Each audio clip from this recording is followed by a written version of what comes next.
Hello, everybody, and welcome to the Down the Tee Tennis Podcast. We're still the Down the Tee Tennis Podcast. We haven't changed the name again since the last episode, and I'm delighted to be joined once again by Kieran Archer. How are you doing, Kieran? Yeah, I'm doing well. Been back on court myself this last week, so I enjoyed that. Good. So in the last episode, we previewed the 2021 ATP tennis season, and today we're going to be doing a preview of the 2021 WTA singles season. So, Kieran, I think we should start with the rebranding that the WTA has been doing recently. What are your thoughts on that? Yeah, well, I quite like the rebrand in general. I think, for starters, the logo is much better. It does feature a tennis player in the logo, whereas previously it was just this really boring oval with WTA. And I think the advert they put out to advertise the rebrand was quite good as well. It emphasised kind of the talent and the competition in the women's game. But then there is a couple of little factors about it. I think the renaming of the tournaments, I think that's a good idea on the surface to bring it more in line with the ATP, to make it more recognisable for everybody, for casual fans especially, because it does help to have kind of this coordination across the professional game, not just men's tennis and women's tennis looking completely different. But then the tournaments are called WTA 1000, WTA 500. But what does that really mean if it's not 1000 points, 500 points? It's still quite confusing. I think I would quite like the ranking system to come in line with the ATP as well. I think it's one thing that men's tennis does well is a ranking system. Although it's weird at the moment because of the COVID rankings. In general, I do think the ranking system is actually quite good. So yeah, I just found that a little bit of a strange factor of it. I think in the future, I'd like to see them bring the actual points awarded in line with what they've called the tournaments and in line with what the ATP do. But in general, I think the rebrand was very good, and I think it's a much better look for the WTA. Yeah, I definitely agree with you on the logo. It looks good, and also on the point system, it would definitely make sense in the future for the thousands to all be 1,000 points, and the 500s and 250s, etc. But it's definitely a good move to start with, I think. So should we start for the 2021 season with the Grand Slam winners? Kieran, who've you got to win the Australian Open? Not the boldest of predictions here, although any prediction in the WTA has a chance to come back and bite you. It is such an open side of tennis, but for the Australian Open, I've gone Naomi Osaka. She's won the tournament in the past. She's also just come off the back of winning the US Open as well.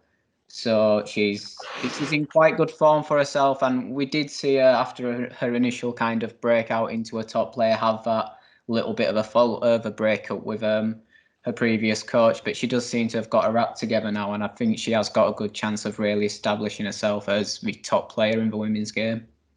But what about yourself, Ewan? Yeah, well, I definitely can't argue that Osaka is a good choice. I've gone for Ash Barty for the Australian Open.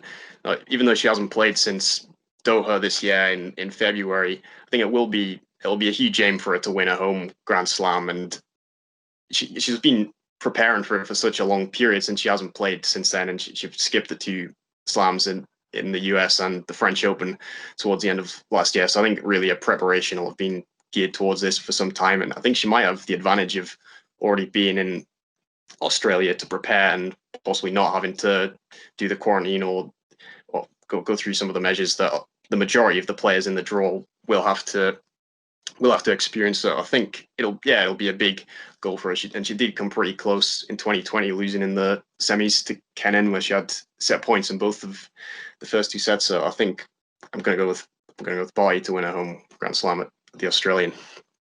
So for the French Open, who've you got? I've gone with Simona Halep. I've been encouraged by her last couple of seasons in general. She obviously got hold of Wimbledon in 2019, her second Grand Slam after her very first one at the French Open. I mean, she threatened to win slams for a long time before she finally did one. She finally won the French Open, got Wimbledon as well, and I think I can see her winning the French again. I think she's one of the best players on clay courts. I think Swiatek could be a factor again. I don't think that win last year was just a one-off. I think she can be a factor for a long time coming. She looks very good.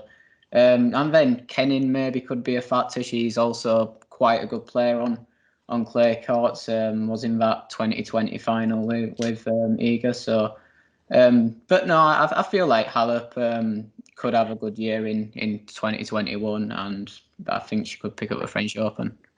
Yeah, well, I agree with you. I've also gone for Halep at the French Open, and I think she is the best WTA clay court player. Champion at Roland Garros, obviously in 2018, and the finalist twice as well, 2014 and 2017. So yeah, I think her last three French Opens, her losses have all come to inspired opponents who've been Ostapenko, Anisimova, and Swiatek, and I think they've all pretty much played the match of their life to beat her. I mean, it does show that she can be vulnerable against power players like that, but I think still she's always there or thereabouts at the tournament, and if that's what it takes to beat her, I think she's definitely going to win the French again at some point, and I think it'll be this year. And also, I agree with you on Swiatek definitely being a factor, and that it's definitely not just going to be a one-off Grand Slam for her. I think she's definitely going to be a multiple Grand Slam champion. But yeah, I can't look past Halep at the French Open. So what about Wimbledon? Who's your Wimbledon champion for 2021? Yeah, I'm not confident on this pick at all. I've gone with Garbine Muguruza, and the reason I've done that is she has a weird relationship with Wimbledon. She either flops or she goes far, and she was a finalist in was it 2015? I think so. Yeah, it was either 2015 or 16. Yeah, but I think it might. She was a finalist, lost to Serena Williams, and she eventually went on to win the tournament herself. And then she's had first round or second round exits in the last couple of years. But she's quite a flat hitter, so obviously that can help her out. She's I think in 2020 she had that good run at the Australian, didn't she? She was into the final, lost to Kenin, and one thing that was noted throughout that run was that she was coming to the net a lot and winning quite good percentages at the net. So obviously that can be big as part of your grass game as well. So I feel like a good year is coming for her again at Wimbledon, like she's due one. So I think she's got a chance. Yeah, I definitely can't argue that Muguruza's game is really well suited to grass when she is on. And for this one, I'm not entirely confident about my pick either. But I've gone for Serena Williams to win Wimbledon, to win a 24th Grand Slam and finally tie Margaret Court. And I just think because there is on grass compared to the other surfaces, I think it is the best chance for her to win a slam. I would still say at her best, she probably is the best grass court player in the world at her very best. She's made the final on each of the last 4 times she's played, going back to 2015. So she missed one in there, but she's won 2 and runner up in the last 2 times. And I just think she's still shown enough when she is going deep in the Grand Slams recently. Although her performances in the finals have been disappointing, I thought at the US Open it was actually really positive, where she got the semis and lost to Azarenka in a really high quality match. I thought she wasn't far away there from playing at a level to win a slam. So I still think Serena can win a slam, and I think she's going to do it at Wimbledon. I mean, a movement has been exposed at times in the big matches by great athletes like Halep, Sakari, and Andreescu in the last 3 finals she's lost. But I do still think on grass that she does have the game at her best to win Wimbledon. So what about the US Open? Who have you gone with for that? I've gone very hard overhead for this one because also, like you, I'd really like to see Serena Williams win her 24th slam, and I don't know if that's because of Margaret Court's quite bigoted views that I want to finally see her record, given to Serena. The reason I haven't gone with Wimbledon for Serena, because I would agree on the surface, it is kind of her best chance at that 24th slam. She can limit her movement on grass if she's quite clinical, and kind of not have as much taken out of her physically. But what I would say is on grass, if you do get dragged into a battle, if you do end up with some of those longer rallies on grass, if you get taken 5 sets, it's actually very difficult if you don't manage to limit your movement and be clinical on grass.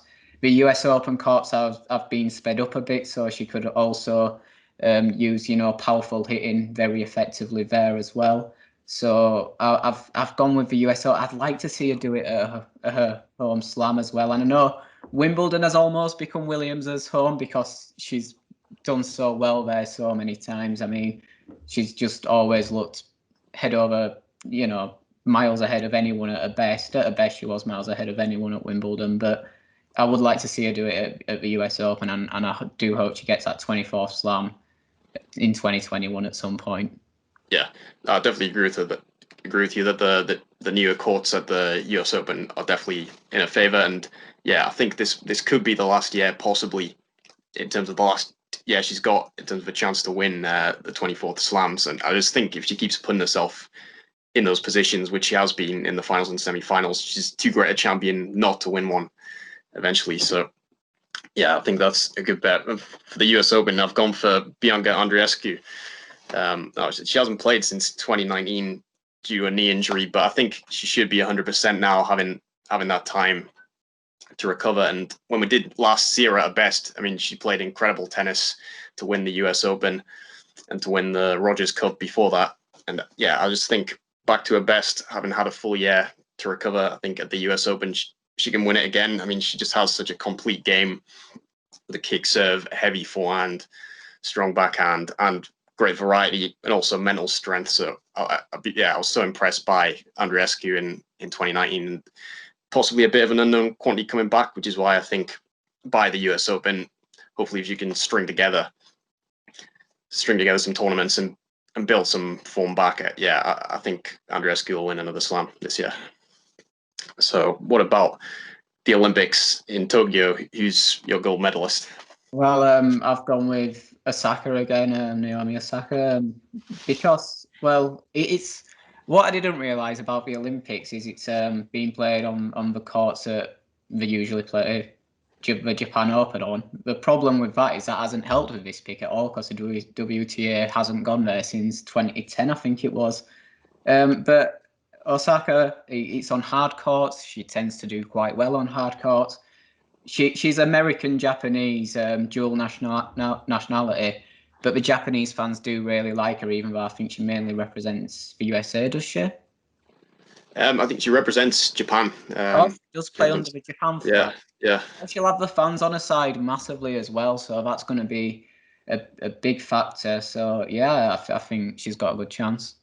Yeah, I agree with you. I've gone for Osaka as well. I think it's surely going to be a big goal for her to win the gold medal at a home Olympics. Well, as we say, a home athlete representing Japan, as you say, American Japanese. But yeah, I wasn't sure about not picking Osaka to win a slam this year. I thought she narrowly missed out. I was really close to picking her for one of the hardcore slams. So I think she's definitely going to get a big title, and that'll be the Olympics. As you say, they haven't played in Tokyo on the WTA tour for some time, but she does have a good record at the other hardcore events in Asia. So I think that, along with the crowd support, assuming there are crowds there, could definitely be in her favor. So yeah, I'm also going with Osaka for that. So just moving on now to the year-end top 8. Who's your pick for the top 8? Obviously a very difficult one to predict. You're probably not surprised because I've predicted her for a slam. I've predicted her for the Olympics, although I don't think there's points on that. But because I am predicting her for a very good year, I've gone with Naomi as the number 1 for year end. Then in number 2, I've got Halep. I think she'll have a good year. Number 3, Andreescu. I think, like you, I'm predicting a big return for her. I haven't got her down for a slam, but I think if we're going so in depth into his predictions to predict semi-finals, she'd have featured quite a lot in my predictions. I've gone Ken in number 4. I can see her reaching quite a lot of semi-finals, doing well at the WTA 1000s, other big tournaments of 500s. I've gone Kvitova number 5 because she was my second in line for the Wimbledon pick. I think she'll make at least a semi-final. she might go far in other tournaments as well. Number 6, I've gone with Iga Swiatek. I think it's going to be quite a breakout year for her. I mean, you can't get a bigger breakout year than winning your first slam, so you could say 2020 was a breakout year. And I haven't actually predicted her for a slam, but what I mean is we're going to see some consistency from her across more tournaments. Because although she is a clay courter, I think her game is going to translate well across all courts. I've gone Barty number 7. I have predicted a drop for Barty, and I think the reason why I've gone very opposite to you with my thought process on Barty. I'm thinking she hasn't played much in 2020. In 2020, she hasn't played like competitive. I'm sure she's training a lot, but she hasn't played competitive at all after the lockdown. So I do think that might play a part, and I think she'll still go far in a lot of tournaments, but reach a lot of semi-finals, but maybe slip down a bit. Number 8, I've gone with Jo Konta, maybe another heart over head pick. But what I will say is Australian Open is almost a second home slam for her. It's where she grew up in the early years of her life.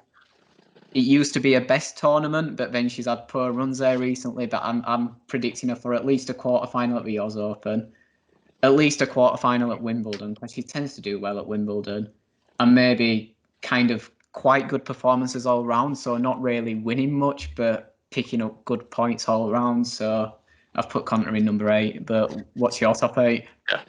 Well, I've gone with Halep as Yera number 1, Barty 2, Osaka 3, Andreescu 4, Pliskova 5, Serena 6, Kvitova 7, and Kenin at 8. So yeah, like you, I think Barty's the question of how much Barty's going to play is a concern, but since I've still got her to win the Australian Open, I think she'll still be up there in the top 2, and hope possibly with the situation that she would play a lot more events. Obviously, it's hard to predict what's going to happen with that, but I still think with winning the Slam, she'll be up there, and I think Halep will probably see play consistently and win the French Open. She would be my number 1. I think Osaka will still have strong results throughout, and I think she'll stick in the number 3 even if she doesn't win a Slam. And obviously, I've got Andreescu moving up to 4 with winning a Slam, and I think she'll have a strong year all round. I've gone with Pliskova in 5 just because her results in the last couple of years at the Slams really have been underwhelming, and I think there's so much room for her to improve and pick up points there. And now working with Sasha Bayin, who had a lot of success with Osaka and had some pretty decent success with Yastremska, seeing her rise up the rankings, I think we see a decent year from Pliskova. Serena, I think, up to 6 after predicting her to win a Slam. Kvitova, again, I think will have a strong and consistent year. And then I've just got Kenin just staying in the top 8, given that she'll be defending her points from winning the Australian Open last year and reaching the French Open final. And I think she's going to drop some points at those 2 events, but I think she'll still have a good year, just not quite as spectacular as a 2020. So that'll see her slide down a bit. And I had a couple of others narrowly missing out, like Svitolina, he was in the top 8, but I've got Svitolina just missing out, and Sabalenka and Azarenka, both I would say strong contenders as well, but probably not just quite making it in. Is there anyone else you thought about putting in? Or see, I did want to pick up on that a little bit because I noticed that we've both dropped Svitolina out, and it is interesting because at times in 2020 she looked good, at times she looked far from her best, and then she skipped a little bit of the later end of the year. So I felt she was quite hard to gauge, but I had a feeling that maybe, especially missing towards the end of the year, she might not be completely fresh and firing going into 2021. Another thing I want to pick up on is actually my own decisions to have Muguruza and Williams winning slams, but not in the top 8. And I just think it's tournament consistency for me. I think, although I've predicted them both to win slams, I also see them having early exits elsewhere. So that's why I've done that. Yeah, I think that's definitely a possibility with both of them, particularly Muguruza. I've just gone with Williams inside the top 8 with the points she's gained at Wimbledon, but I do agree she does play a lot less events than most players. But I'm just thinking that results at the slams might just be enough to take her in there. So sort of moving on to players who you think can climb the rankings, perhaps a bit of a surprise, or maybe just someone who could have a good jump. Who have you thought of for that? I've gone with someone who's already had the breakout year, Amanda Anisimova. She reached the French Open finals in semi-finals, I should say, in 2019. I think a really talented player, actually. She's a junior US Open champion, although she did beat Goff in the final of that, who was a lot younger than her at the time. But yeah, she had that breakout in 2019, and then 2020 has been a bit of an indifferent year for her. She hasn't had many long runs. So I think what I'm predicting is for her to finally build on 2019, to finally have that follow-up year from the breakout year, and have some long runs, maybe a few quarterfinals and semi-finals at slams, maybe winning a couple of WTA events. So yeah, I think Anisimova might end maybe above the top 15 for me. Yeah, I think that's a good shout. She's an extremely promising player, and I could definitely see her getting inside the top 15.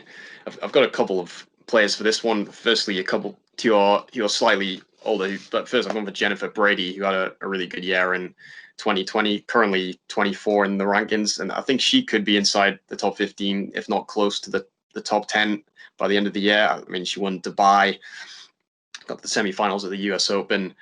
She won Lexington and got the semi-finals of US Open in Dubai, and also Strava. And I think she's got a really powerful game, big serve, heavy forehand, huge forehand, and solid backhand. And I think she'll continue to progress in 2021. Also Maria Sakari, who's 22 in the rankings at the moment. I think she could definitely be well inside the top 15, and again, possibly similar to Brady, close to the top 10. She had a solid year with fourth rounds at two of the slams and third round at the French Open, and I feel like there's room for improvement there. She was really impressive in Cincinnati, where she beat Serena Williams and then also pushed at the US Open just weeks later. So yeah, I feel like Sakari is definitely on the brink of cracking that top 15, and yeah, I think she'll probably do that by the end of the year. And as far as a young player, I've gone for, just to mention, Leila Annie Fernandez of Canada, only 18. She's 88 in the rankings. She made the final in Acapulco earlier in the year, and also the third round of the French Open, junior French Open champion as well in 2019. So strong on hard courts and clay, and I think she could break into the top 50 by the end of 2021. So for next, we'll move on to discussing British players. And for a start, British Yara number one. And I guess this is probably a fairly obvious one, given you've gone for Connor in the top 8. So, but what are your thoughts? Any more thoughts on what sort of year Connor could have in 2021? Yeah, so I think although I think Watson's showing some strength at the moment, I don't see anyone coming close to Connor. I do think she's still the leader in British tennis. I think although 2020 was a pretty poor year for her in general, I think she's still probably got the best game. She's probably a good age. She's 29. It's kind of like she's maybe getting to the age where she's in a peak, but she's also got those years at the end of her career coming up. But I think that might add an extra level of wanting to do it, really wanting to make the most out of these years. And like I say, I do predict her to have some good runs in slams, maybe fourth round minimum, a lot of slams. She's had at least one good run in almost every slam. I think she's had semi-finals at all of the Australian Wimbledon. And did she make the semi-finals of the French? On the French, yeah. So she's got pedigree. So yeah, I think she will have a good year. Yeah, I definitely agree with you. I think Connor's the clear choice. Currently at 14, I think. Yeah, I'll be surprised if she's any lower than that by the end of the year. If anything, I think possibly could be higher, but definitely a top 15 player. And she had a pretty good 2020, making the semi-finals, Monterey and Cincinnati. And yeah, I think as you say, she's had great results at the slams in the past, and I think she can definitely improve on 2020 slam results, and I would expect her to do that. What about Heather Watson? What sort of year do you think she could have? I'm really not sure, because I always feel like Heather Watson, she almost flatters to deceive. I think I'd describe Grigor Dimitrov doing that once. She'll have decent runs, pick up maybe a WTA title, and then she won't really translate that into form and wins at the slams. I think she has often struggled to pick up wins and have good runs in slams, but she also does obviously possess a lot of talent to do as well as she has done quite often in other tournaments. So I never know with Heather. I feel like maybe she'll stick around in the top 100, maybe even break back into like the top 50 or so, but I don't think she'll surpass Conter. Yeah, no, I definitely agree with that. I mean, she's had some great moments, but it's just that consistency. Maybe at times she did win the WTA International in Acapulco. She beat Fernandez in that final I mentioned earlier, but then after returning to the tour following the break, she lost all 5 matches, so she sort of lost the momentum that she did have a bit before it. But yeah, I would agree. Top 50 would be a really good yeah for her. So, what are your thoughts on any other British players? Well, I wanted to touch on Kate Volta slightly, because she's another one who had her breakout year, then maybe didn't follow up on it. I mean, she didn't have a breakout to the extent that Anisimova did. That's the one I'm comparing her to. But yeah, in 2019, I think she reached a career high. She reached the top 100.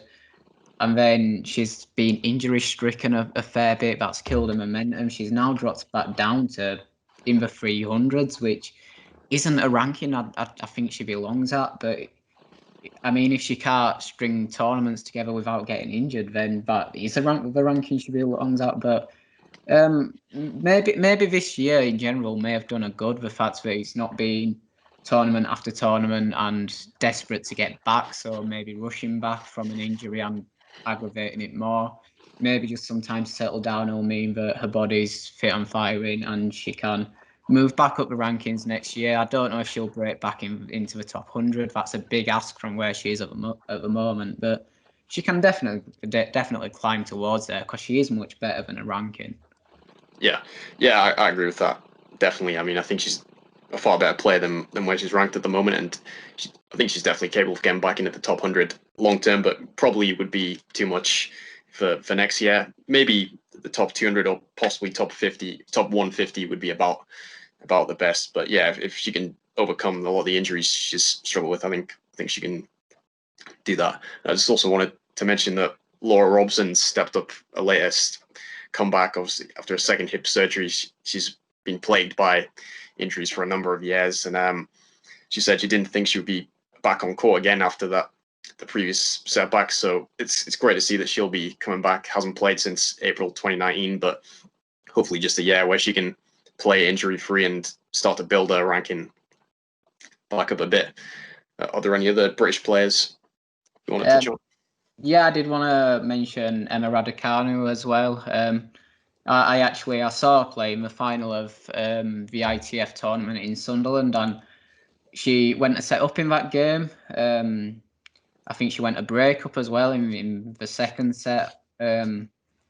She had chances to win. She was playing against a Bulgarian player in Victoria Tomova, who's I think has been quite a bit higher in rankings or played in WTA like main tour tournaments above the ITF tour. So it was a talented player she was coming up against, and it did look at times like she would win that. She did fall in the end, but she was only 17 years old at the time. She's still only 18, I think. She's very young, so to be making finals of ITF tournaments is very encouraging. I think she's probably the top talent around that age in British women's tennis, and I do think 2021 she can build on a bit of momentum and climb even higher. She's currently at around 350, but I think she can break the top 200 at least. Yeah, definitely. I think that'll be a great season for her, and she definitely has the talent to do that. So hopefully we'll see that by the end of the year. And I think that pretty much brings us to the end. It's been a it's been a good discussion, and thank you very much, Kieran, again. And we'll be back definitely in the new year, certainly for the Australian Open, and possibly with some content before that. So thank you very much for watching, and we'll see you next time.